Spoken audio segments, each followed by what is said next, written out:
세계가 발칵 뒤집혔습니다.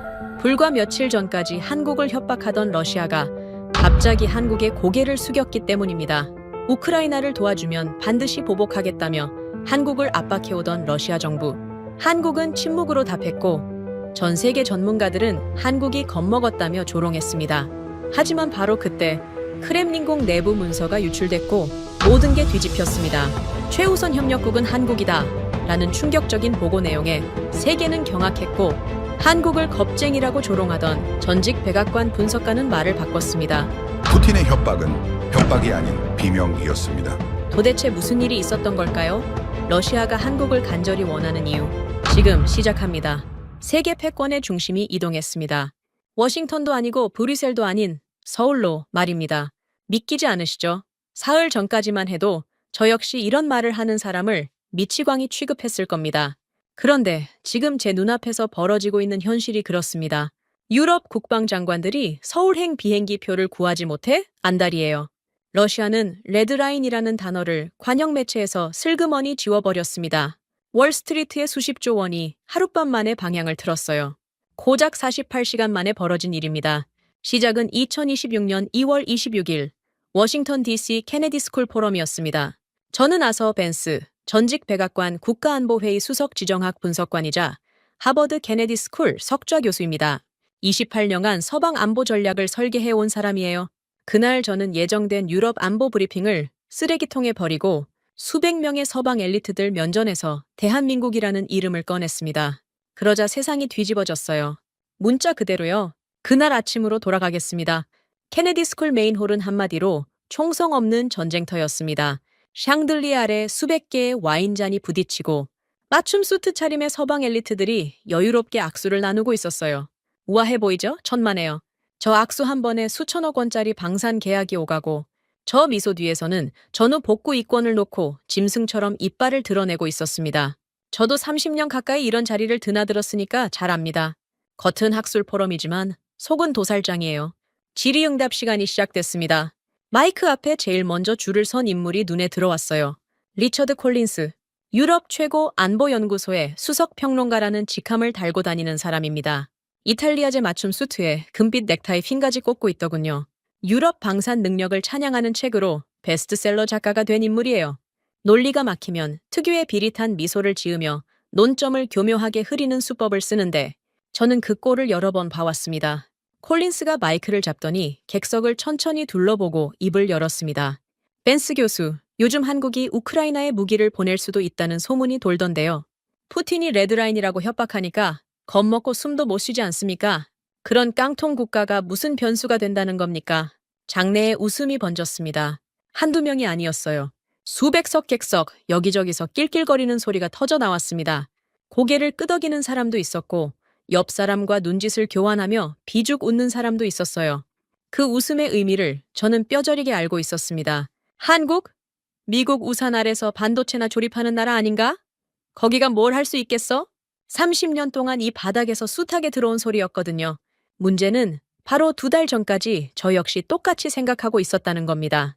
한국은 미국의 공급망에 묶인 하청국가, 푸틴이 기침 한 번 하면 주가가 출렁이는 취약한 경제. 제 베스트셀러에도 그렇게 써놨어요. 그런데 2달 전 우크라이나 전선의 실시간 물동량 데이터와 창원, 거제의 위성 로그를 직접 확인한 뒤로 잠을 잘 수가 없었습니다. 제가 30년간 쌓아올린 분석 체계가 뿌리째 흔들리고 있었거든요. 저는 단상 위에서 천천히 고개를 끄덕였습니다. 맞습니다. 저도 그렇게 생각했죠. 콜린스의 얼굴에 만족스러운 미소가 번졌어요. 자기 말이 먹혔다고 확신한 표정이었습니다. 객석의 웃음소리도 한 톤 더 커졌어요. 저는 그 웃음이 완전히 퍼질 때까지 기다렸습니다. 그리고 안주머니에서 만년필을 꺼냈어요. 택! 만년필 끝이 잠나무 탁자를 때렸습니다. 한 번 더! 택! 웃음소리가 조금 줄었어요. 사람들이 뭔가 이상하다는 듯 단상을 올려다보기 시작했습니다. 저는 만년필을 내려놓고 탁자 위에 놓여있던 책 한 권을 집어들었습니다. 제 책이었어요. 22년 전에 쓴 서방 안보 전략의 바이블이라 불리던 베스트셀러. 초판부터 12쇄까지 찍었고 나토 정책 이반자들의 필독서 목록에 올라있던 바로 그 책입니다. 제 학자 인생의 정수가 담긴 물건이었어요. 이걸 들어올리는 순간 손바닥에 땀이 배어나는 게 느껴졌습니다. 30년이에요. 30년치 자존심이 이 종이 뭉치 안에 들어 있었습니다. 저는 그 책을 양손으로 잡고 사정없이 찢었습니다. 쩍! 표지가 두 동강 났어요. 속지를 움켜쥐고 한 번 더 찢었습니다. 종이 조각이 샹들리에 불빛 아래로 흩날렸어요. 마치 눈이 내리는 것 같았습니다. 메인홀이 얼어붙었어요. 웃음소리가 칼로 자른 듯 끊겼습니다. 콜린스의 입이 반쯤 벌어진 채 굳어 있었고 방금 전까지 낄낄거리던 뒷줄 사람들의 손에서 와인잔이 멈춰 있었습니다. 500여 석 객석 전체가 숨을 삼킨 것 같았어요.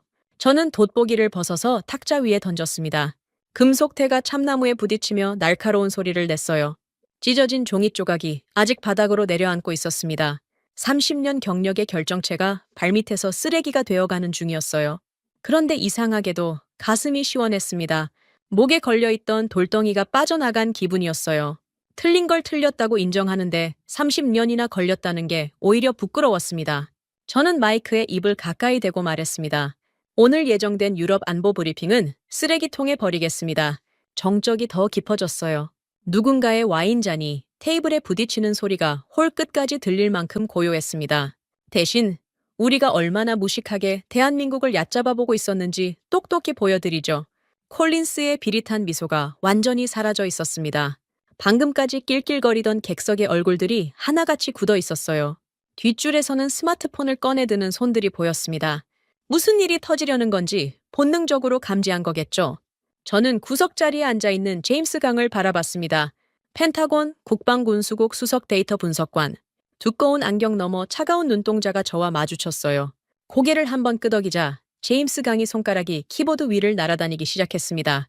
대형 스크린에 불이 들어왔어요. 오늘 이 홀에 앉아있는 모든 사람의 세계관을 박살낼 작정이었습니다.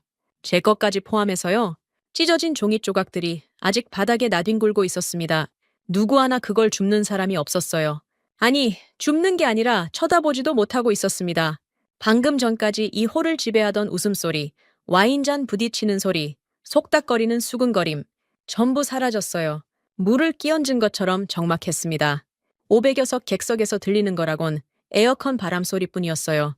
제가 30년간 써온 책의 잔해를 밟고 서 있다는 사실이 오히려 발밑을 단단하게 만들어주는 것 같았습니다. 저는 제임스 강에게 턱짓했습니다. 대형 스크린에 낡은 지도 한 장이 떠올랐어요. 냉전 시대의 세계 지도였습니다. 미국을 중심으로 나토 동맹국이 파란색으로 칠해져 있고 소련과 중국이 붉은색으로 물들어 있는 그 익숙한 구도. 이 홀에 앉아있는 사람 중 절반 이상이 이 지도를 교과서에서 처음 봤을 겁니다. 나머지 절반은 이 지도를 직접 그린 사람들이에요. 저를 포함해서요. 이겁니다. 저는 스크린을 손가락으로 가리켰습니다. 우리는 아직도 이따위 낡은 지도로 세상을 봅니다. 파란색이 이기고 빨간색이 지는 핵무기 개수와 달러 보유량으로 승패가 갈리는 세상. 우리 머릿속은 아직도 여기에 멈춰 있어요. 객석 앞줄에 앉은 백발의 전직 나토 사령관이 안경을 고쳤었습니다. 불편한 기색이 역력했어요. 당연하죠. 저 지도의 논리 위에 자기 경력 전체를 올려놓은 사람이니까요. 하지만 그건 저도 마찬가지였습니다. 저 지도에서 파란색 진영의 전략을 설계한 게 바로 접니다. 그 설계가 틀렸다고 인정하는 건 제 인생 28년을 통째로 부정하는 거나 다름없었어요. 그래도 해야 했습니다. 2달 전 확인한 숫자들이 제 뒤통수를 때린 이후로 이 말을 하지 않고는 학자로서 하루도 더 버틸 수 없었거든요. 솔직히 말씀드리겠습니다. 나를 포함한 여기 있는 모두가 눈먼 바보였습니다. 웅성거림이 일었어요. 누군가가 헛기침을 했고 뒷줄에서 의자 삐걱거리는 소리가 났습니다. 제가 스스로를 바보라고 부르는 꼴을 처음 보는 사람들이 대부분이었을 겁니다. 28년간 백악관과 펜타곤의 안보 전략을 설계해오 나서 벤스가 자기 입으로 자기를 부정하고 있으니까요. 우리는 핵무기 개수에 취해 있었습니다. 달러 패권에 도취해 있었어요. 그러면서 진짜 권력을 생산하는 공장을 뭐라고 불렀습니까? 블루칼라. 땀 냄새 나는 하류산업. 우리 같은 책상머리 팬데들이 설계도만 그려주면 알아서 조립하는 하청업자. 제 목소리가 스피커를 타고 홀 구석구석까지 울렸습니다. 한 단어 한 단어가 모처럼 박히는 게 느껴졌어요. 앞줄에 앉은 유럽 출신 외교관 하나가 넥타이 매듭을 풀어당기는 게 보였습니다. 불편한 거죠. 자기가 평생 믿어온 체계를 면전에서 부정당하고 있으니까요. 나 역시 한국을 미국의 하청 국가로만 취급했던 멍청이 중 하나였습니다. 콜린스가 자리에서 몸을 비틀었어요. 뭔가 반박하고 싶은데 타이밍을 못 잡는 표정이었습니다. 하지만 저는 거기서 멈출 생각이 없었어요. 이 말을 하려고 2달을 준비했으니까요. 우크라이나를 보십시오. 제임스 강이 슬라이드를 넘겼습니다. 스크린에 우크라이나 전선의 사진들이 떠올랐어요. 서방이 자랑하던 첨단 무기 체계들, 수십억 달러짜리 전차와 방공 시스템, 카탈로그에서는 무적이었습니다. 설계도는 완벽했어요. 제가 직접 브리핑했던 장비들도 있었습니다. 이 무기를 전선에 투입하면 3달 안에 전세가 뒤집힌다고 자신만만하게 발표했던 기억이 생생해요. 문제는 전선에 투입된 뒤에 벌어졌습니다. 우리가 설계한 첨단 무기 체계가 전선에서 어떻게 됐는지 아십니까? 포탄이 떨어졌습니다. 보급이 끊겼어요. 설계도는 화려했는데 정작 쇳덩이를 찍어낼 공장이 없었습니다. 숙련공도 없었어요. 라인을 돌릴 사람 자체가 없었던 겁니다. 저는 스크린을 똑바로 바라봤습니다. 수십억 달러짜리 장비가 포탄 부족으로 전선 한복판에 버려져 고철이 되어가는 위성사진이 선명하게 보였어요. 최첨단 복합장갑 위로 녹이 슬고 포탑이 흙먼지에 파묻혀 있었습니다. 이게 서방의 민낯이었어요. 카탈로그 위의 호랑이가 전장에서는 종이 호랑이였던 겁니다. 며칠이면 끝날 줄 알았습니다. 며칠이요. 우리의 화려한 첨단 무기가 러시아를 압도할 거라고 자신만만했죠. 그런데 현실은 어땠습니까? 포탄이 바닥나자 수십억 달러짜리 전차가 고철 덩어리로 변했습니다. 방어선이 무너졌어요? 설계도를 아무리 들여다봐도 포탄은 나오지 않았습니다. 객석이 조용해졌어요. 이건 아까와는 다른 종류의 침묵이었습니다. 아까는 충격으로 얼어붙은 정적이었다면 지금은 불편해서 입을 다문 침묵이었어요. 여기 앉아있는 사람 중 상당수가 바로 그 무기체계의 설계와 수출에 관여한 사람들이었거든요. 자기 작품이 고철이 됐다는 소리를 면전에서 듣고 있는 겁니다. 뒷줄에 앉은 영국 출신 방산 컨설턴트가 발장을 끼고 턱을 당겼어요.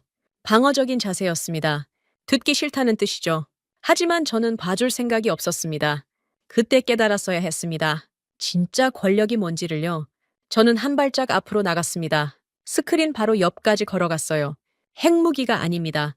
달러도 아니에요. 진짜 권력은 영하의 날씨에 용광로를 돌리고 24시간 쇳물을 들이부으며 전선이 요구하는 걸 당장 내일 아침까지 찍어내는 힘입니다. 설계도가 아니라 쇳덩이, 회의실이 아니라 공장. 그게 진짜 권력이에요. 저는 냉전 지도가 떠 있는 스크린을 돌아봤습니다. 파란색과 빨간색으로 칠해진 낡은 세계, 핵무기 숫자와 GDP 순위로 줄을 세우던 그 세계, 제가 30년간 머물러 있던 세계, 이제 그걸 부셔야 했습니다. 이 지도를 버리십시오. 제임스 강이 키보드를 쳤습니다. 냉전 지도가 사라지고 새로운 화면이 떠올랐어요. 전 세계 실물 산업력 지표, 조선, 방산, 원전, 토목, 중공업, 모든 지표의 색깔이 하나의 점을 향해 수렴하고 있었습니다. 아시아 대륙 동쪽 끝, 작은 반도 하나. 저는 그 점을 손가락으로 정확히 짚었습니다. 그리고 그 무식한 실물 권력을 쥐고 있는 진짜 괴물은 바로 저기 있습니다. 홀 전체가 스크린을 응시하고 있었어요. 방금 전까지 깡통 국가라고 비웃던 그 나라의 이름 위에 모든 지표의 화살표가 겹쳐져 있었습니다. 콜린스의 얼굴에서 핏기가 빠지는 게 보였어요. 앞줄의 나토 출신 장성은 안경 너머로 스크린을 뚫어지게 들여다보고 있었습니다. 대한민국, 우리가 블루칼라라고 깔보던 바로 그 나라입니다. 제 손가락이 가리킨 작은 반도 위로 실물, 산업력의 붉은 수치가 다른 모든 대륙을 압도하며 타오르고 있었습니다. 제 손가락이 대한민국을 가리킨 채 멈춰 있었습니다. 홀 안의 시선이 전부 스크린에 꽂혀 있었어요. 하지만 이건 시작에 불과했습니다. 선언만으로는 부족해요. 이 홀에 앉아있는 사람들은 전부 숫자로 먹고 사는 인간들입니다. 감정이 아니라 데이터로 증명해야 고개를 숙이는 족속이에요. 저도 그랬으니까 잘 압니다. 저는 제임스 강을 바라봤습니다. 눈짓 한 번이면 충분했어요. 28년간 백악관에서 갖은 브리핑을 함께 준비해온 사이는 아니지만 2달간의 준비 과정에서 제임스 강과 저는 수백 번의 시뮬레이션을 돌렸습니다. 어떤 순서로 데이터를 꺼내야 이 홀을 제압할 수 있는지, 어떤 반박이 나올 때 어떤 숫자를 꽂아야 하는지 전부 짜놨어요. 제임스 강의 두꺼운 안경 너머 눈동자가 제 시선을 받아냈습니다. 고개를 미세하게 끄덕이더니 손가락이 키보드 위를 소리 없이 날아다니기 시작했어요. 타자 소리조차 들리지 않았습니다. 저 손가락이 지금 이 홀의 분위기를 완전히 뒤집어 놓을 겁니다. 스크린이 바뀌었습니다. 막대 그래프 하나가 떠올랐어요. 유럽 27개국 전체의 연간 포탄 생산량이었습니다. 프랑스, 독일, 이탈리아, 스페인, 유럽의 네로라 하는 방산 강국들의 이름이 세로축에 빼곡하게 나열돼 있었어요. 그런데 가로축으로 뻗어나간 막대가 처참했습니다. 하나같이 짧았어요. 손가락 한 마디만 한 것도 있었습니다. 27개 나라가 1년 동안 쥐어짜낸 물량을 전부 합쳐도 그래프의 절반을 채우지 못하고 있었어요. 저는 일부러 아무 말도 하지 않았습니다. 숫자가 스스로 말하게 내버려 뒀어요. 500여 명의 시선이 그 초라한 막대 그래프에 못 박혀 있었습니다. 누군가의 한숨 소리가 들렸어요. 앞줄에 앉은 독일 출신 방산 로비스트가 입술을 깨물고 있었습니다. 자기 나라의 막대가 얼마나 비참한지 직접 보고 있는 거죠. 그때 콜린스가 참지 못하고 입을 열었습니다. 벤스 교수, 그건 맥락을 무시한 비교 아닙니까? 유럽은 평화주의를 지향합니다. 전쟁 무기 생산량으로 국력을 재는 건 시대착오적이에요. 평화주의. 저는 속으로 코웃음이 나왔습니다. 우크라이나 전선에서 자기네 동맹국 군인들이 포탄 부족으로 죽어나가는 판에 평화주의라는 단어를 입에 올리다니요. 하지만 화를 내면 지는 겁니다. 이 바닥에서 감정을 드러내는 순간 논점이 흐려져요. 저는 30년간 그걸 지켜봐 왔습니다. 대신 숫자를 꽂으면 됩니다. 저는 콜린스를 똑바로 바라보며 천천히 입을 열었습니다. 평화주의요. 좋습니다. 그 고상한 평화주의의 대가를 지금 전선에서 피로 치르고 있는 건 누구입니까? 콜린스의 미소가 살짝 굳었어요. 하지만 아직 여유를 부리고 있었습니다. 자기가 논점을 흐리는데 성공했다고 생각하는 표정이었어요. 그 여유가 3초 뒤에 사라지게 됩니다. 저는 제임스 강에게 턱짓했습니다. 제임스 강의 손가락이 한 번 움직였어요. 스크린에 새로운 막대 하나가 추가됐습니다. 유럽 27개국의 초라한 막대들 위로 거대한 붉은 기둥이 하나 솟아올랐어요. 대한민국, 단 한 곳의 1개월 생산량이었습니다. 1개월이요. 유럽 전체가 1년 동안 쥐어짜낸 물량을 한국이 한 달 만에 뛰어넘고 있었습니다. 뛰어넘는 정도가 아니었어요. 짓밟고 있었습니다. 유럽의 막대들이 붉은 기둥 앞에서 거의 보이지 않을 정도였어요. 바닥에 납작 붙은 것처럼요. 장내 곳곳에서 헛바람 들이켜는 소리가 터져 나왔습니다. 누군가가 안경을 벗고 눈을 비볐어요. 숫자를 잘못 본 건 아닌지 확인하려는 거겠죠. 하지만 숫자는 변하지 않았습니다. 앞줄에 앉은 나토 출신 장성이 두 손으로 이마를 짚었어요. 뒷줄에서는 스마트폰 카메라 셔터 소리가 여기저기서 터졌습니다. 콜린스의 얼굴이 볼만했습니다. 아까까지의 비릿한 미소가 흔적도 없이 사라졌어요. 입을 벌렸다 다물었다를 반복하고 있었습니다. 반박할 말을 찾고 있는 거겠죠. 하지만 저 숫자 앞에서 무슨 말을 하겠습니까? 평화주의? 맥락? 그런 말장난이 먹힐 규모가 아니었어요. 저는 콜린스에게서 시선을 거두고 객석 전체를 천천히 둘러봤습니다. 방금 전까지 한국을 깡통 국가라며 비웃던 얼굴들이 하나같이 굳어 있었어요. 누구는 턱을 괴고, 누구는 팔짱을 끼고, 누구는 넥타이를 잡아당기고 있었습니다. 전부 같은 표정이었어요. 믿고 싶지 않은데 숫자가 눈앞에 있으니 부정할 수도 없는 그 불편한 얼굴. 이제 질문 하나 드리겠습니다. 저는 목소리를 한 톤 낮췄어요. 일부러 차갑게 만들었습니다. 아까 콜린스 씨가 말씀하셨죠. 푸틴이 한국을 협박했다고, 레드라인을 운운하며 한국을 겁줬다고. 다들 그렇게 알고 있으시죠? 고개를 끄덕이는 사람이 몇 명 보였어요. 당연하다는 듯이요. 언론이 그렇게 보도했으니까요. 러시아가 한국에 경고를 날렸다. 우크라이나에 무기를 보내면 대가를 치를 것이다. 전 세계 뉴스 헤드라인에 박힌 문장이었습니다. 저도 2달 전까지는 그렇게 읽었어요. 아닙니다. 정적이 깔렸어요. 푸틴이 한국을 협박한 게 아닙니다. 저는 스크린 옆으로 한 발짝 다가갔습니다. K2 전차와 천무다연장 로켓이 우크라이나 전선에 깔리면 어떻게 되는지 아십니까? 러시아 방어선이 일주일 안에 녹아내립니다. 일주일이에요. 지금 러시아군이 이를 악물고 버티고 있는 그 전선이 한국산 장비가 투입되는 순간 종이처럼 찢어진다는 겁니다. 제임스 강이 스크린에 추가 데이터를 띄웠습니다. K2 전차의 화력 투사 범위, 천무의 동시 타격 능력, 그리고 현재 러시아 방어선의 취약 구간을 겹쳐놓은 시뮬레이션 맵이었어요. 붉은 화살표가 러시아 방어선을 6군데서 동시에 관통하는 그림이 선명하게 보였습니다. 러시아 참모본부가 이 시뮬레이션을 돌려봤을 때 어떤 기분이었겠습니까? 잠이 오겠어요? K2 한 개 대대가 전선에 나타나는 순간 2년 넘게 쌓아올린 방어체계가 일주일 만에 지워지는 겁니다. 천무가 불을 뿜으면 후방 보급선까지 끊겨요. 그건 전선 붕괴가 아니라 전쟁 종결입니다. 저는 다시 객석을 바라봤습니다. 그러니까 푸틴의 레드라인은 협박이 아니었습니다. 목소리를 더 낮췄어요. 살려달라는 비명이었습니다. 제발 한국이 전선에 오지 말아달라는 처절한 애원이었어요. 홀이 완전히 멈췄습니다. 숨소리조차 들리지 않았어요. 방금 전까지 세계 최강의 핵무장 국가라고 믿어 의심치 않았던 러시아가 한반도 끝에 작은 나라 앞에서 비명을 질렀다는 사실을 소화하지 못하는 얼굴들이었습니다. 콜린스를 봤어요. 아까 그 비릿한 미소, 교묘하게 논점을 흐리던 그 얄팍한 여유가 완전히 증발해 있었습니다. 입술이 미세하게 떨리고 있었어요. 반박을 하고 싶은데 할 수가 없는 겁니다. 숫자가 너무 압도적이었거든요. 평화주의라는 말장난으로 빠져나갈 구멍이 없었습니다. 앞줄의 나토 출신 장성이 옆 사람에게 뭔가 속삭였어요. 뒷줄에서는 노트북을 펴고 미친 듯이 무언가를 검색하는 손가락들이 보였습니다. 방금 들은 숫자가 맞는지 확인하려는 거겠죠. 확인해 보십시오.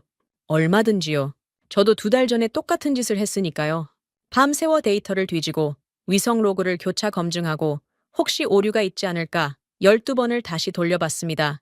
결과는 같았어요. 오히려 파고들수록 더 압도적이었습니다. 저는 마이크를 천천히 입 가까이 가져갔습니다. 이건 시작에 불과합니다. 군사력은 첫 번째 퍼즐 조각일 뿐이에요.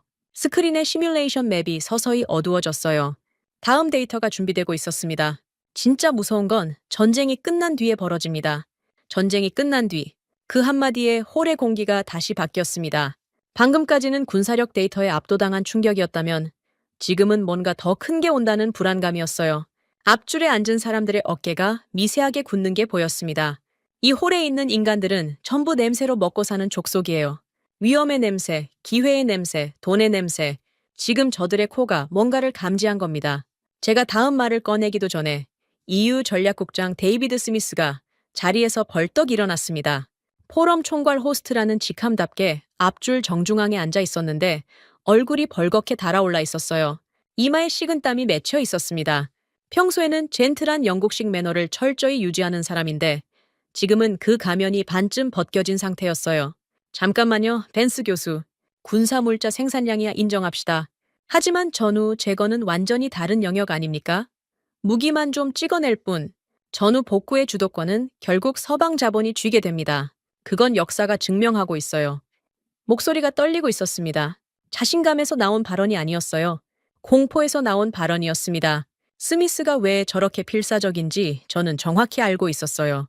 유럽 자체 방산망 구축이라는 명목으로 수백억 유로의 예산을 주무르고 있는 사람입니다.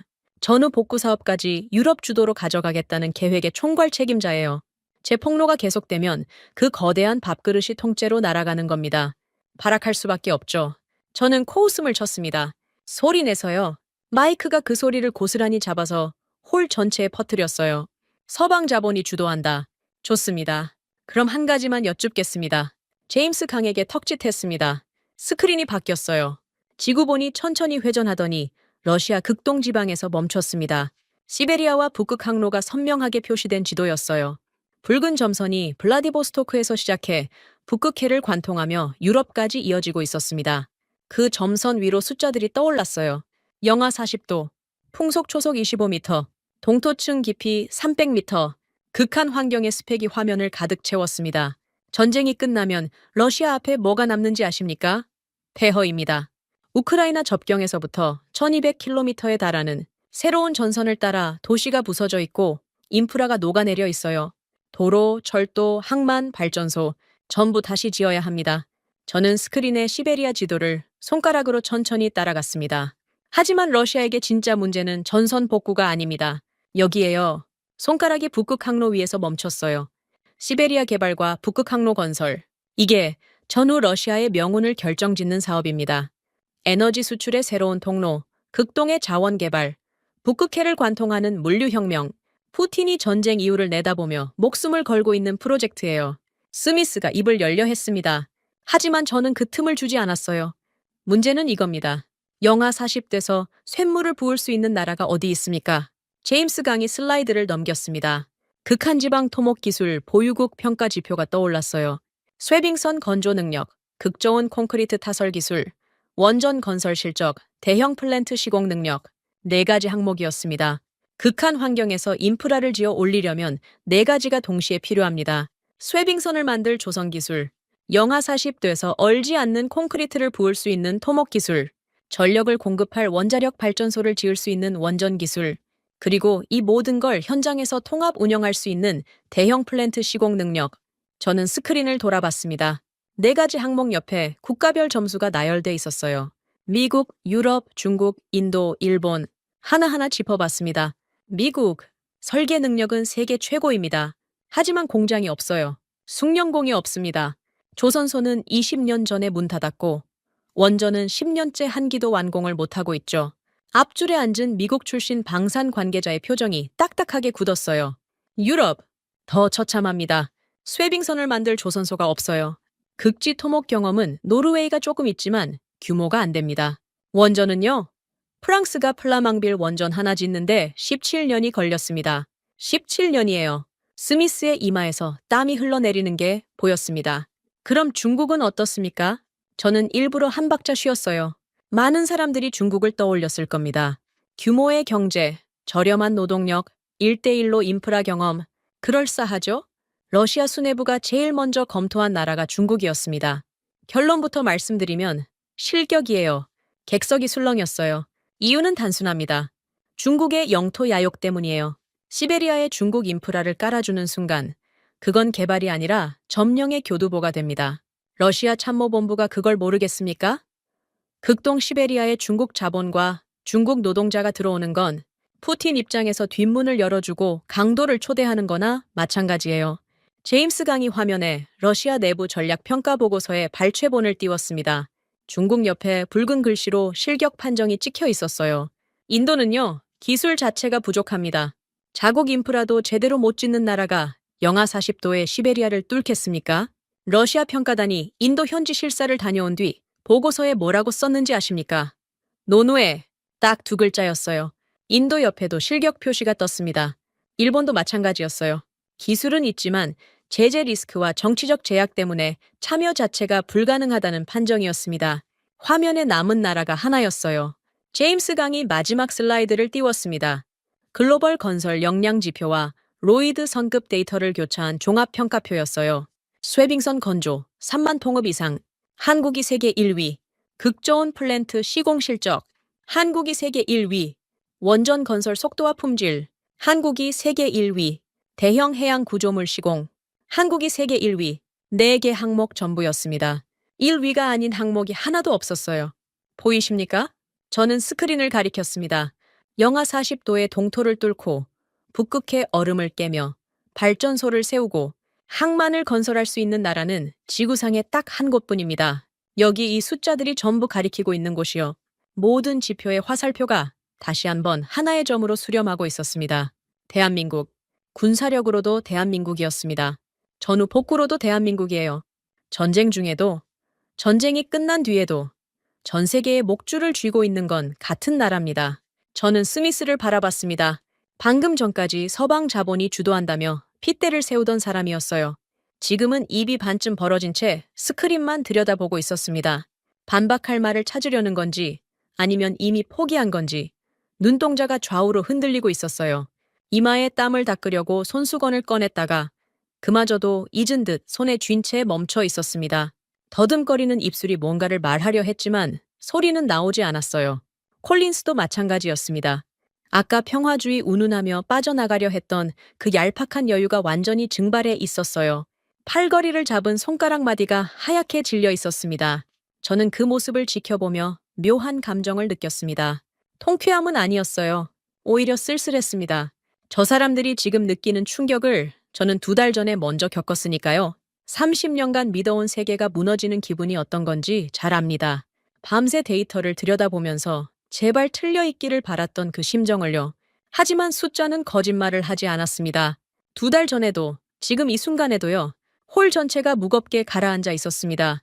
방금 전까지의 술렁임마저 사라졌어요. 스크린에 떠 있는 숫자들이 너무 명확해서 어떤 말장난으로도 빠져나갈 수 없다는 걸 모두가 깨달은 거겠죠. 저는 마이크를 천천히 내려놓으며 한마디를 덧붙였습니다. 그런데 여러분, 아직 끝이 아닙니다. 제가 말씀드린 건 공개된 데이터일 뿐이에요. 객석의 눈이 다시 커졌습니다. 비공개 정보가 남아 있습니다. 이건 제가 직접 말씀드리는 게 아니라 목숨을 걸고 빼돌린 사람의 입에서 직접 들으셔야 합니다. 제임스 강의 손가락이 키보드 위에서 멈춰 있었어요. 다음 명령을 기다리고 있었습니다. 대형 스크린이 천천히 어두워지기 시작했습니다.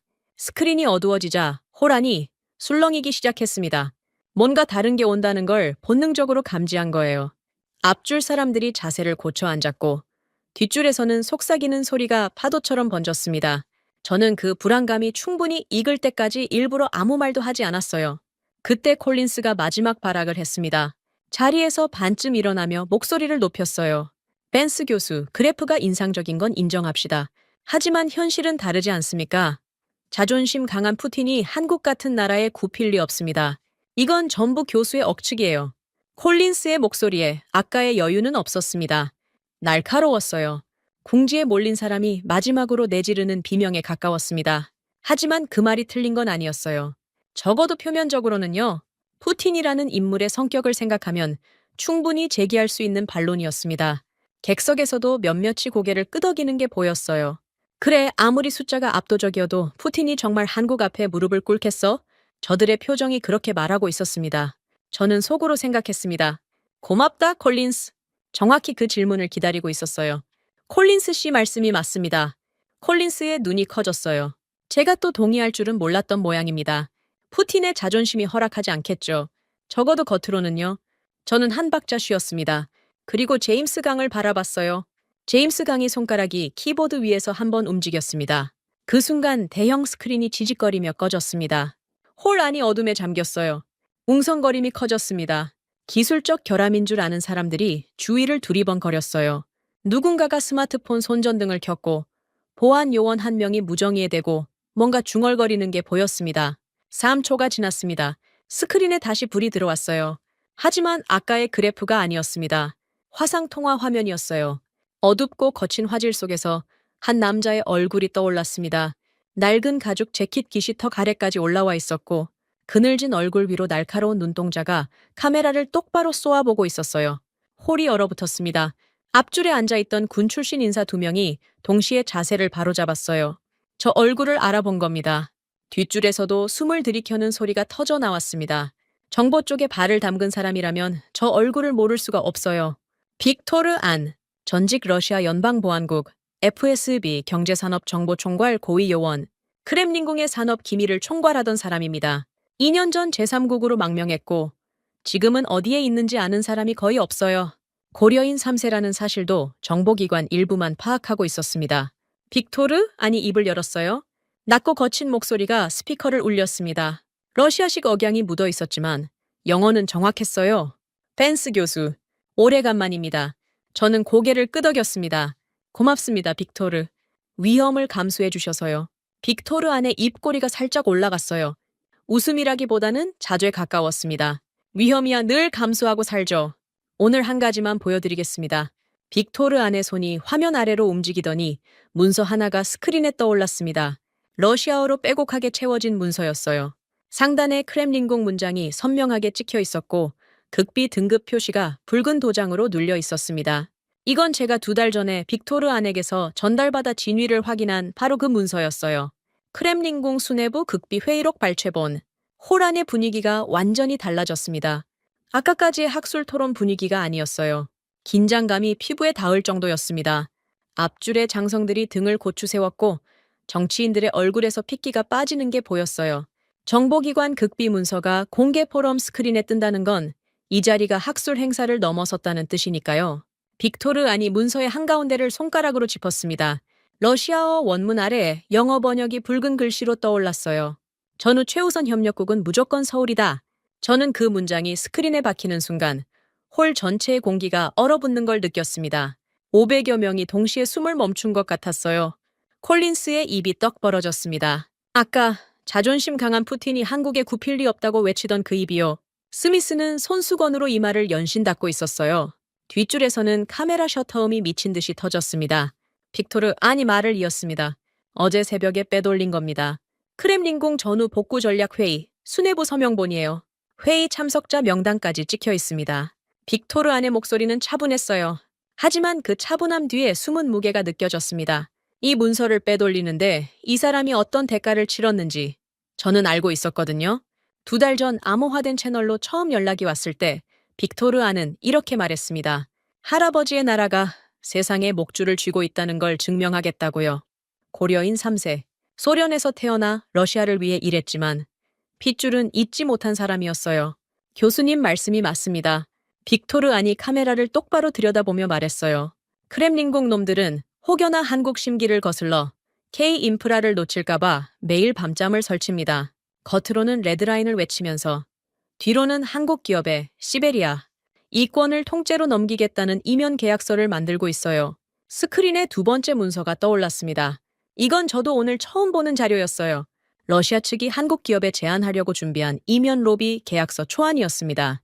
시베리아 자원 개발 이권, 북극 항로 항만 건설 우선권, 극동 원전 사업 독점 참여권, 파격적인 조건이 줄줄이 나열돼 있었어요. 러시아가 다른 어떤 나라에도 제시한 적 없는 수준의 양보였습니다. 저는 심장이 뛰는 걸 느꼈습니다. 빅토르, 아니 목숨을 걸고 가져온 마지막 한 방이었어요. 보이십니까? 저는 객석을 향해 돌아섰습니다. 푸틴이 한국을 위협했다고요? 겉으로는 그랬죠. 하지만 뒤에서는 이걸 준비하고 있었습니다. 제발 우리 좀 도와달라고? 뭐든 다 주겠다고, 이권을 통째로 넘기겠다고. 자존심 강한 푸틴이요. 콜린스가 의자 팔걸이를 움켜쥐고 있었습니다. 손마디가 하얗게 질려 있었어요. 아까 자존심 강한 푸틴이 한국에 굽힐 리 없다던 그 논리가 크렘린궁 자체 문서에 의해 박살나고 있었습니다. 자기 입으로 판 무덤에 자기가 묻히는 꼴이었어요. 저는 마지막으로 스크린을 가리켰습니다. 아까 제임스 강이 보여준 미국 펜타곤 데이터와 지금 빅토르, 아니 공개한 크렘린궁 극비 문서가 나란히 떠 있었어요. 미국 측 분석과 러시아 측 내부 문서, 서로 다른 출처, 서로 다른 루트, 서로 다른 시점에서 수집된 정보. 그런데 결론이 완벽하게 일치하고 있었습니다. 대한민국 2개의 적대국이 같은 결론에 도달했습니다. 미국의 데이터도 대한민국을 가리키고 있고 러시아의 극비 문서도 대한민국을 가리키고 있어요. 서로 총을 겨누고 있는 두 나라가 뒤에서는 같은 나라의 문 앞에 줄을 서고 있었던 겁니다. 홀 전체가 어떤 반박도 불가능한 침묵에 잠겼습니다. 데이터로 반박할 수 없고 음모론으로 빠져나갈 수도 없는 상태. 적대국의 기밀 문서가 아군의 분석과 한치의 오차 없이 맞아떨어지는 순간 더 이상 의심의 여지는 남지 않는 거예요. 빅토르, 아니 마지막으로 한마디를 덧붙였습니다. 벤스 교수, 한 가지만 더 말씀드리죠. 크렘린궁에는 비공식 용어가 하나 있습니다. 한국을 부르는 암호명이에요. 빅토르 안의 눈이 카메라를 관통하듯 쏘아봤습니다. 유일한 열쇠. 크렘린궁 수뇌부는 한국을 그렇게 부릅니다. 스크린이 천천히 어두워졌습니다. 빅토르 안의 얼굴이 사라지고 홀에 다시 조명이 돌아왔어요. 하지만 아무도 움직이지 않았습니다. 500여 명의 서방 엘리트들이 의자에 못 박힌 듯 앉아 있었어요. 스크린에 아직 남아있는 2개의 문서. 미국과 러시아가 동시에 가리킨 하나의 이름을 멍하니 들여다보고 있었습니다. 정적을 깨뜨린 건 의외의 소리였습니다. 의자가 바닥을 긁는 날카로운 소리. 스미스였어요. EU 전략국장 데이비드 스미스가 자리에서 벌떡 일어나며 의자를 뒤로 밀어버린 겁니다. 얼굴이 시뻘겋게 달아올라 있었어요. 이마에 땀이 턱 아래까지 흘러내리고 있었는데 닦을 생각도 못하는 것 같았습니다. 젠틀한 영국식 매너 따위는 이미 어디론가 증발해버린 상태였어요. 스미스의 시선이 홀 뒤편을 향했습니다. 출입구 쪽에 서 있던 검은 수트 차림에 보안 요원 2명과 눈이 마주쳤어요. 스미스가 고개를 한번 끄덕이자 보안 요원들이 움직이기 시작했습니다. 포럼 총괄 호스트의 권한으로 직접 배치한 사설 보안팀이었어요. 저는 이 상황을 예상하고 있었습니다. 스미스가 유럽 자체 방산망 구축 명목으로 수백억 유로의 예산을 주무르고 있다는 건 이미 파악한 정보였거든요. 오늘 폭로가 끝까지 진행되면 그 예산의 정당성이 증발합니다. 스미스 입장에서는 자기 제국이 무너지는 걸 눈뜨고 볼 수 없는 거예요. 이건 조작입니다. 스미스의 목소리가 홀 전체에 퍼졌어요. 마이크를 쓰지 않았는데도 뒷줄까지 들릴 만큼 악을 썼습니다. 출처불명의 망명자가 들고 온 문서를 학술 포럼에서 공개한다고요? 이건 보안 위반이자 포럼의 품격을 심각하게 훼손하는 행위입니다. 당장 마이크 끄고 저 스크린 전원 내려! 보안 요원 2명이 단상 옆 기술 부스를 향해 빠르게 걸어가고 있었습니다.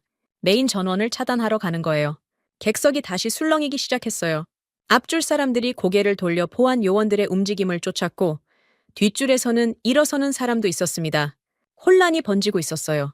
저는 움직이지 않았습니다. 당황할 이유가 없었거든요. 2달간의 준비에는 이 상황까지 포함돼 있었습니다. 제임스 강을 봤어요. 구석 자리에서 두꺼운 안경 너머로 냉정하게 상황을 관찰하고 있었습니다. 저와 눈이 마주치자 입꼬리가 미세하게 올라갔어요. 이미 다 끝났다는 표정이었습니다. 보안 요원이 기술 부스에 도착했습니다. 메인 전원 패널에 손을 뻗었어요. 스위치를 내렸습니다. 아무 일도 일어나지 않았어요. 스크린은 그대로 켜져 있었습니다. 조명도, 음향 시스템도 멀쩡했어요. 보안 요원이 당황한 얼굴로 스위치를 다시 올렸다 내렸습니다. 한 번 더, 그리고 한 번 더. 반응이 없었어요. 옆에 있던 기술 스태프가 노트북을 열었지만 서버 접근이 차단돼 있다는 에러 메시지만 뜨고 있었습니다. 제임스 강이 이미 손을 써놓은 거였어요.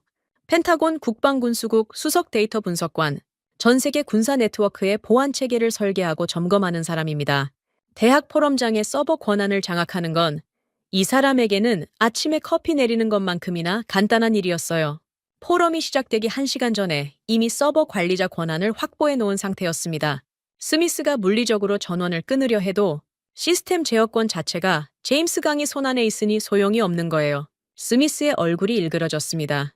보안 요원에게 뭔가 다급하게 지시하는 게 보였어요. 요원이 전원 케이블 자체를 뽑으려고 바닥에 몸을 숙였습니다. 그 순간 제임스 강이 손가락이 한 번 더 움직였어요. 스크린에 새로운 메시지가 떠올랐습니다. 포럼장 보안 시스템 외부 제어 모드 활성화. 케이블을 뽑아도 예비 전원으로 자동 전환되도록 세팅해 둔 겁니다. 보안 요원이 케이블을 뽑았어요. 스크린이 1초간 깜빡이더니 아무 일 없었다는 듯 다시 켜졌습니다. 스미스의 입에서 욕이 새어나왔어요. 영국 신사의 가면이 완전히 벗겨진 순간이었습니다. 저는 그 광경을 지켜보면서 가슴이 뜨거워지는 걸 느꼈습니다. 분노가 아니었어요. 확신이었습니다. 저렇게까지 발악한다는 건 우리가 정확히 급소를 찌르고 있다는 뜻이니까요. 그때 콜린스가 마지막 카드를 꺼냈습니다. 자리에서 일어나 객석을 향해 몸을 돌렸어요. 더 이상 저에게 말하는 게 아니었습니다. 정중에게 직접 호소하기 시작한 겁니다. 여러분, 냉정하게 생각해 보십시오. 지금 이 자리에서 벌어지고 있는 일이 정상적으로 보입니까? 출처를 알 수 없는 망명자의 문서를 국제 포럼에서 버젓이 공개하다니요. 이건 한국 놈들이 배후에서 로비해서 가짜 문서를 퍼뜨리는 정보전입니다. 음모론이었습니다. 데이터로 반박할 수 없으니까 문서 자체의 진위를 의심하는 쪽으로 판을 뒤집으려는 거예요. 저열했지만 효과는 있을 수 있는 수법이었어요. 실제로 객석 일부에서 머뭇거리는 기색이 보였습니다. 혹시 그럴 수도 있지 않나 하는 의구심에 싹이 트는 표정들이었어요. 저는 화를 내지 않았습니다. 화를 내면 콜린스의 프레임에 말려드는 겁니다. 감정 대 감정의 싸움이 되면 진실이 흐려지거든요. 28년간 이 바닥에서 배운 교훈이에요. 대신 저는 만년필을 집어들었습니다. 아까 책을 찍기 전에 탁자를 두드렸던 그 만년필이요. 책! 한 번 쳤습니다. 홀이 다시 조용해졌어요. 가짜 문서라고요? 저는 천천히 말했습니다. 목소리를 낮출수록 사람들이 더 집중한다는 걸 30년간의 브리핑 경험으로 알고 있었어요. 좋습니다. 그럼 지금 이 순간의 현실을 보여드리죠. 제임스 강에게 턱짓했습니다. 스크린이 다시 바뀌었어요. 이번에는 그래프도 문서도 아니었습니다. 위성 사진이었어요. 실시간 타임스탬프가 화면 우측 하단에 찍혀 있었습니다. 지금으로부터 불과 3시간 전의 영상이었어요. 블라디보스토크 항구였습니다. 러시아 극동의 관문? 태평양 함대가 주둔하고 있는 전략적 요충지예요. 그런데 화면에 보이는 건 군함이 아니었습니다. 항구의 3번 선착장이 대규모 공사 중이었어요. 크레인이 6대 돌아가고 있었고 컨테이너 야적장 전체가 재배치되고 있었습니다. 제임스 강이 영상을 확대했어요. 선착장의 구조물 위에 찍힌 규격 표시가 선명하게 보였습니다. 한국 표준 규격이었습니다. 선착장의 볼라드 강역, 크레인 레일폭, 저반 시설 치수, 전부 한국 산업 표준에 맞춰 개조되고 있었어요. 러시아 자체 규격도 아니고 중국 규격도 유럽 규격도 아닌 정확히 한국 규격이었습니다. 이건 한 가지 의미밖에 없어요. 한국 선박이 들어올 준비를 하고 있다는 겁니다.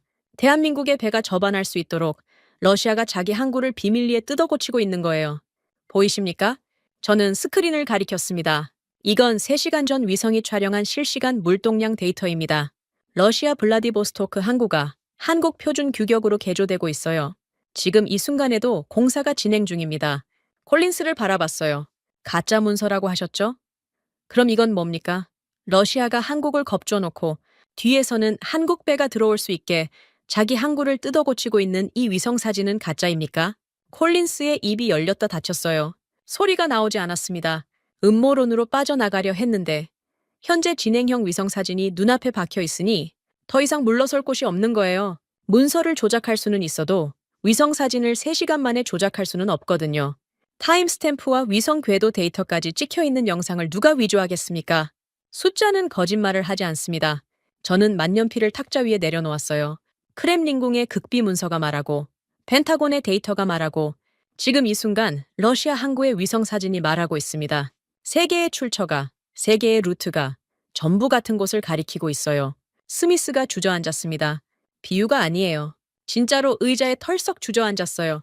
아까까지 보안 요원을 동원해서 전원을 끊으려 발악하던 사람이 더 이상 서 있을 힘조차 없다는 듯 등바디에 몸을 기대고 천장을 올려다보고 있었습니다. 이마에 흘러내린 땀을 닦을 생각도 못하고 있었어요.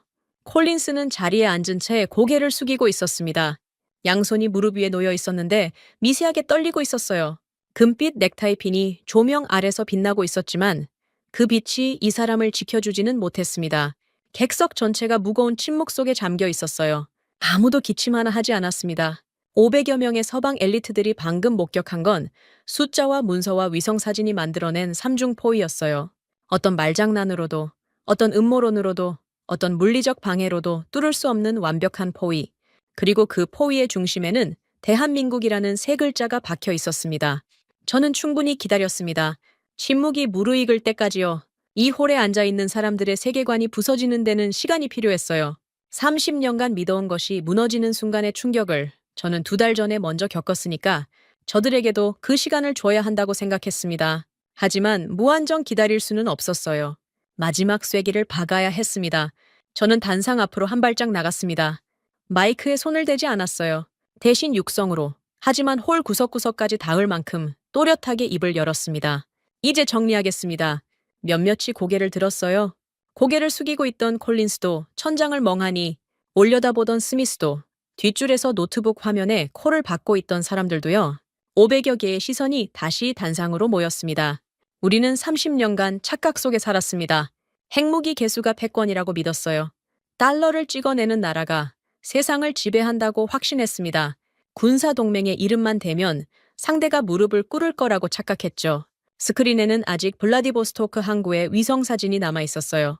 한국 표준 규격으로 개조되고 있는 선착장의 모습이요. 저는 그 화면을 등지고 객석을 바라봤습니다. 그 착각이 오늘 끝났습니다. 목소리를 한 톤 낮췄어요. 과거의 이름뿐인 군사동맹과 달러 만능주의는 끝났습니다. 우크라이나 전선이 증명했어요. 설계도만으로는 전쟁을 이길 수 없습니다. 달러를 아무리 찍어내도 공장이 없으면 포탄 하나 나오지 않아요. 핵무기가 수천 발이어도 영하 40도에서 인프라를 지어 올릴 능력이 없으면 전후 복구의 주도권은 가져갈 수 없습니다. 앞줄에 앉은 전직 나토 사령관이 두 손을 깍지 끼고 눈을 감았어요. 받아들이고 있는 건지 거부하고 있는 건지 알 수 없었습니다. 하지만 그게 중요한 게 아니었어요.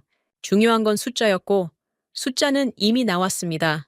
진짜 패권은 위기를 돌파하는 압도적인 실물 생산력과 인프라 운용 능력을 가진 국가만이 가질 수 있습니다.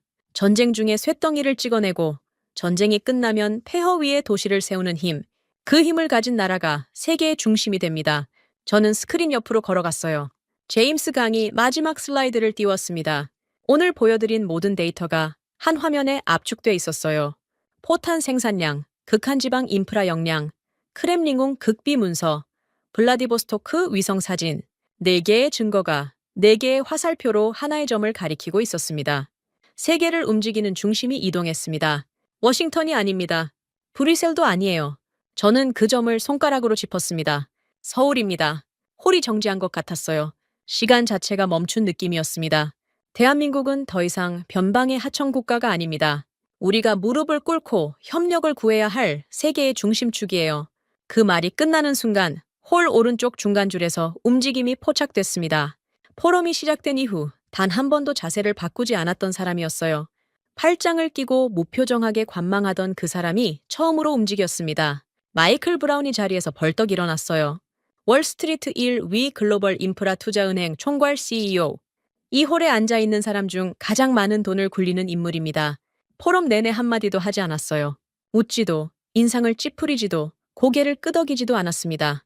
그저 팔짱을 끼고 모든 걸 지켜보고 있었어요. 포탄 그래프가 나올 때도, 크렘링옹 문서가 공개될 때도, 위성사진이 뜰 때도요. 피도 눈물도 없다는 평판이 괜히 붙은 게 아니었습니다. 이 사람에게는 국가 간의 의리나 체면 따위는 존재하지 않아요. 오직 하나만 봅니다. Don. 돈이 어디로 흘러야 하는지 그 방향만 봅니다. 브라운이 자리에서 일어나는 순간 주변 사람들이 움찔했어요. 양옆에 앉아있던 투자자 2명이 반사적으로 브라운을 올려다봤습니다. 이 사람이 움직인다는 건 시장이 움직인다는 뜻이거든요. 브라운은 뒤도 돌아보지 않았습니다. 양복 안주머니에서 스마트폰을 꺼내 귀에 대더니 걸어가기 시작했어요. 출구 쪽으로요. 전화가 연결된 건 3초도 걸리지 않았을 겁니다. 비서실 직통이겠죠. 브라운의 목소리가 들렸습니다. 크지 않았어요. 하지만 홀이 워낙 고요했기 때문에 그 차가운 목소리가 천장에 부딪혀 객석 구석구석까지 퍼졌습니다. 나야, 듣고 있었지? 상대의 대답을 기다리는 듯 한 박자 쉬었어요. 중국 펀드 전략 매도해. 유럽 인프라 펀드도 전부. 지금 당장 앞줄에서 누군가가 숨을 들이켰어요. 중국과 유럽에 걸려있는 브라운의 펀드 규모가 얼마인지 아는 사람이었겠죠. 수십조 원입니다. 수십조.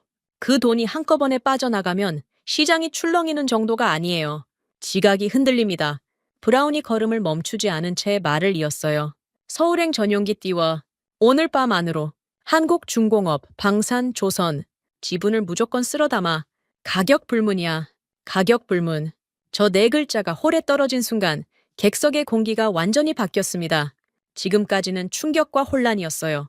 하지만 브라운이 움직이는 걸 본 순간 충격이 공포로 변했습니다.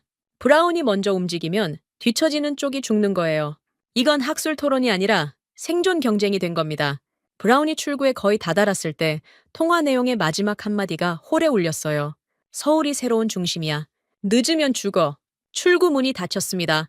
그리고 3초 뒤 홀이 터졌어요. 동시다발적이었습니다. 앞줄에 앉아있던 유럽계 투자 펀드 대표가 주머니에서 전화기를 꺼냈어요. 그 옆에 중동계 국부 펀드 매니저도 전화기를 뽑아들었습니다. 뒷줄에서는 3명, 4명이 거의 동시에 일어서면서 귀에 전화기를 붙였어요. 서울이라는 단어가 여기저기서 터져 나왔습니다. 영어로, 프랑스어로, 아랍어로요. 전부 같은 말을 하고 있었어요. 한국 자산을 사라. 지금 당장 외교관 쪽도 다르지 않았습니다. 중간줄에 앉아있던 독일 외교부 소속 참사관이 노트북을 덮지도 않은 차에 자리를 떠나며 전화를 걸었어요. 프랑스 국방부 연락관이 뒤를 따랐습니다. 영국 외무부 아태 담당이 자리에서 벌떡 일어나 복도로 뛰어나갔어요. 저마다 본국에 보고하려는 거겠죠. 서울과의 채널을 먼저 확보하라고요. 홀은 순식간에 전쟁터가 됐습니다. 아까와는 다른 종류의 전쟁이었어요. 와인잔을 부딪히며 여유를 부리던 전쟁이 아니라 단 1초라도 먼저 전화기를 귀에 대야 살아남는 진짜 전쟁이었습니다. 브라운이 쏘아올린 신호탄 하나에 수십 명이 동시에 움직이기 시작한 거예요. 돈의 냄새를 맡은 짐승들이 먹이를 향해 달려가는 꼴이었습니다. 저는 단상 위에서 그 광경을 내려다보고 있었어요. 500여 석 객석의 절반 이상이 비어 있었습니다. 남아있는 사람들도 대부분 전화기를 붙들고 있었어요. 2시간 전 이 홀에 들어섰을 때의 풍경이 떠올랐습니다. 샹들리 아래서 와인잔을 기울이며 한국을 깡통 국가라고 비웃던 그 얼굴들. 지금 저 사람들이 서울행 비행기표를 구하려고 난리를 치고 있어요. 스미스가 여전히 자리에 앉아 있었습니다. 고개를 숙이고 양손으로 얼굴을 감싸고 있었어요. 이마의 땀이 손가락 사이로 흘러내리고 있었습니다. 수백억 유로의 유럽 자체 방산 예산, 그 거대한 밥그릇의 정당성이 오늘 이 자리에서 증발해버린 겁니다. 콜린스도 움직이지 못하고 있었어요. 금빛 넥타이핀이 조명 아래서 여전히 빛나고 있었지만 그 주인은 완전히 부서져 있었습니다. 유럽 방산 능력을 찬양하던 베스트셀러 작가. 지금 저 사람의 책은 휴지보다 못한 것이 돼버렸어요. 제 책과 같은 운명이 된 겁니다. 차이가 있다면 저는 스스로 찢었고 콜린스의 책은 숫자가 찢어버렸다는 것뿐이었어요. 제임스 강이 구석 자리에서 조용히 노트북을 닫았습니다. 두꺼운 안경 너머 눈동자가 저와 마주쳤어요. 미세하게 고개를 끄덕였습니다. 끝났다는 뜻이었어요. 저는 바닥에 흩어진 제 책의 잔해를 내려다봤습니다. 찢어진 종이 조각들이 수백 명의 발에 밟혀 구겨져 있었어요. 30년의 업적이 바닥에 나뒹굴고 있었습니다. 그런데 이상하게도 후회는 없었어요. 오히려 30년 만에 처음으로 등이 곧게 펴지는 느낌이었습니다. 진실을 말하는데 30년이 걸렸다는 게 부끄러울 뿐이었어요. 이틀이 지났습니다. 2026년 2월 28일 워싱턴 DC 제 개인 집무실이에요. 창밖으로 포토맥 강이 회색빛 겨울 하늘 아래 조용히 흐르고 있었습니다. 평소 같으면 커피 한 잔 들고 저 강을 멍하니 바라보는 게 아침 루틴이었어요. 하지만 오늘은 그럴 여유가 없었습니다. 집무실 벽면에 걸린 TV 2대가 쉬지 않고 속보를 쏟아내고 있었거든요. CNN이 먼저 보였습니다. 화면 하단에 빨간 띠가 흐르고 있었어요. 글로벌 증시 일제 상승, K방산 및 중공업 섹터 이틀 연속 폭등, 앵커가 흥분한 목소리로 숫자를 읊고 있었습니다. 한국 주요 방산주가 이틀 만에 40% 넘게 뛰었다는 내용이었어요. 조선주는 더했습니다. 50%를 돌파한 종목도 있었어요. 블룸버그 터미널에서는 한국 관련 종목의 매수 주문이 쇄도하면서 거래소 서버가 2번이나 지연됐다는 소식까지 나오고 있었습니다. 옆 화면에서는 BBC가 유럽 쪽 상황을 전하고 있었어요. 저는 리모컨으로 볼륨을 올렸습니다. 앵커의 말투가 평소와 달랐어요. 당혹감이 묻어 있었습니다. 유럽 주요 방산주가 이틀 연속 급락하고 있다는 내용이었어요. 브라운의 펀드가 유럽에서 빠져나간 충격파가 도미노처럼 번지고 있었습니다. 브라운 한 사람이 아니었어요. 포럼장에서 전화기를 들고 뛰쳐나간 수십 명의 투자자와 펀드 매니저들이 거의 동시에 같은 행동을 했으니까요. 유럽 인프라 펀드에서 빠져나간 자금이 어디로 갔겠습니까? 전부 서울행이었습니다. 저는 TV에서 눈을 떼고 책상 위를 봤습니다. 이틀 사이에 쌓인 것들이 산더미였어요. 이메일은 셀 수 없이 많았고 직통 전화는 벨이 닳도록 울렸습니다. 대부분 같은 내용이었어요. 벤스 교수, 서울 쪽 채널을 연결해 줄 수 있습니까? 한국 기업과의 미팅을 주선해 줄 수 있습니까? 이틀 전까지만 해도 제 전화를 받지 않던 사람들이 지금은 제 비서실에 줄을 서고 있었습니다. 그 중에서 가장 눈에 띄는 건 유럽 쪽 동향이었어요. BBC 속보 옆에 작은 자막이 흘렀습니다. 프랑스 국방장관이 한국 방위사업청과의 긴급 화상회의를 요청했다는 내용이었어요. 독일 국방장관도 마찬가지였습니다. 이틀 전 포럼에서 콜린스가 한국을 깡통 국가라고 비웃을 때 뒤에서 낄낄거리던 유럽 국방 관계자들이 있었거든요. 바로 그 사람들의 상관들이 지금 서울에 특사를 보내려고 안달이 난 거예요. 문제는 서울행 비행기표였습니다. 포럼 다음 날부터 워싱턴, 런던, 파리, 베를린발, 인천행 항공편이 전석 매진됐어요. 비즈니스석은 물론이고 이코노미석까지요. 전용기를 띄우려는 수요가 폭주하면서 앤드루스, 공군기지 인근의 민간 전용기 터미널에 활주로 대기 행렬이 생겼다는 소문까지 돌았습니다. 이틀 전에는 한국이 어디 붙어 있는지도 관심 없던 사람들이 지금은 인천공항 활주로 순서를 따지고 있었어요. 더 통쾌한 건 러시아 쪽이었습니다. 아침에 제임스 강이 보내온 브리핑 자료를 확인했어요. 러시아 관영 매체 모니터링 보고서였습니다. 이틀 전까지 러시아 관영 뉴스에서는 한국을 언급할 때마다 빠지지 않던 단어가 있었어요. 레드라인. 한국이 우크라이나에 무기를 지원하면 레드라인을 넘는 것이다. 매일같이 반복하던 경고였죠. 그런데 어젯밤부터 그 단어가 사라졌습니다. 관영 매체 전체에서요. 타스 통신, RT, 인테르팍스 전부 확인했어요. 레드라인이라는 단어가 한국 관련 기사에서 깨끗하게 빠져 있었습니다. 삭제된 거예요. 마치 처음부터 그런 말을 한 적 없다는 듯이요. 그게 전부가 아니었습니다. 제임스 강의 보고서 하단에 메모가 하나 붙어 있었어요. 비공식 라인으로 러시아 외교부 차관급 인사가 한국 측에 접촉을 시도했다는 정보였습니다. 시베리아 자원 개발 이권에 대한 파격적인 조건을 제안하겠다는 내용이었어요. 빅토르 아니 폭로 아니면 계약서의 내용이 현실로 움직이기 시작한 겁니다. 겉으로 으름장을 놓던 러시아가 포럼 폭로 48시간 만에 비공식 채널로 납작 엎드린 거예요. 저는 의자 등받이에 몸을 기대고 창밖을 바라봤습니다. 포토맥 강 위로 갈매기 한 마리가 느리게 날고 있었어요. 묘한 감정이었습니다. 통쾌함이라고 해야 할까요? 아니요, 그것만은 아니었어요. 안도감이 더 컸습니다. 30년간 틀린 길을 걸어왔다는 걸 인정하는 데 2달이 걸렸고 그걸 세상에 말하는데 이틀이 걸렸습니다. 그리고 지금 제 낡은 과거가 철저히 박살난 자리 위에서 새로운 지도가 그려지고 있었어요. 책상 오른쪽에 문서 한 부가 놓여 있었습니다. 어젯밤 제임스 강과 함께 새벽 3시까지 작업한 결과물이에요. 글로벌 파트너십 전략 문서. 이틀 전까지 이 문서의 최상단에는 나토 동맹국 목록이 올라 있었습니다. 세트 미국, 영국, 프랑스, 독일, 냉전 시대부터 한 번도 바뀌지 않았던 순서였어요. 저는 그 순서를 30년간 당연하게 받아들여 왔습니다. 지금은 다릅니다. 새로 작성된 문서의 첫 페이지를 펼쳤어요. 최상단에 굵은 글씨가 박혀 있었습니다. Republic of Korea. 대한민국. 그 아래로 협력 우선순위, 기술 이전 프레임워크, 인프라 공동사업 로드맵이 빼곡하게 채워져 있었어요. 이틀 전까지는 존재하지 않았던 문서입니다. 이 문서가 백악관 국가안보회의 책상에 올라가면 미국의 대외 전략 자체가 재편됩니다. TV에서 또 속보가 터졌어요. 고개를 돌려 화면을 봤습니다. 월스트리트 저널 긴급 보도. 마이클 브라운의 인프라투자은행이 한국중공업그룹과 전략적 파트너십 체결을 공식 발표했다는 내용이었어요. 서울 도착 후 불과 12시간 만에 계약서에 서명했다고 합니다. 브라운은 역시 브라운이었어요. 냄새를 맡으면 1초도 지체하지 않는 사람이니까요. 화면이 한국 서울의 야경으로 전환됐습니다. 한강 위로 빌딩 숲에 불빛이 반짝이고 있었어요. 이틀 전 제 손가락이 스크린 위에 작은 반도를 가리켰을 때 저 도시가 세계의 중심이 될 거라고 말했습니다. 지금 그게 현실이 되고 있었어요. 저는 창밖으로 다시 시선을 돌렸습니다. 포토맥 강이 여전히 조용히 흐르고 있었어요.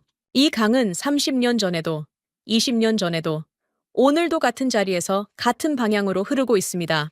변한 건 강이 아니라 세상이었어요. 아니, 세상이 변한 게 아니라 우리 눈이 뜨인 겁니다. 원래 그 자리에 있었던 걸 30년 만에 겨우 본 거예요. 책상 위의 문서를 한 번 더 내려다봤습니다. Republic of Korea.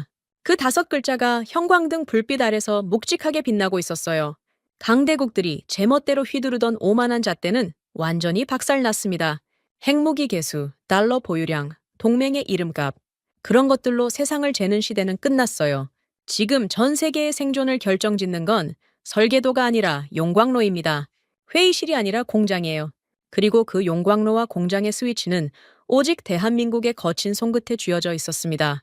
영하 40도의 동토를 뚫고 북극해의 얼음을 깨며 전선의 포화 속에서 쇳덩이를 찍어내는 그 손. 세상을 떠받치고 있는 건 처음부터 그 손이었어요. 우리가 너무 늦게 알아챘을 뿐입니다. 지금까지 대한민국의 감동을 전하는 감동윤아였습니다. 대한민국의 기적 같은 이야기 다음에 또 들려드리겠습니다. 선배님들, 좋은 하루 되세요.